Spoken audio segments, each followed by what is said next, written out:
Sosok Rudy Golden Boy, atlet MMA yang lawan dua pemuda di minimarket gegara menyelak antrian.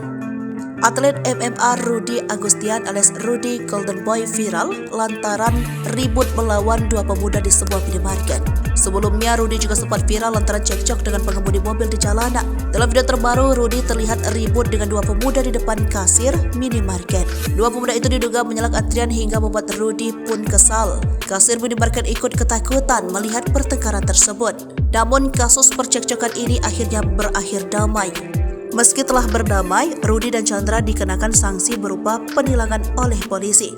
Sebab mereka memberhentikan kendaraan bukan di tempat semestinya, sehingga melanggar Undang-Undang Lalu Lintas Nomor 22 Tahun 2009. Diketahui Rudy The Golden Boy memiliki nama lengkap Rudy Agustian. Rudy Agustian kini berusia 38 tahun. Ia lahir pada tanggal 3 September 1985. Memiliki tinggi badan 168 cm, sempat tercatat sebagai atlet MMA di One Pride MMA.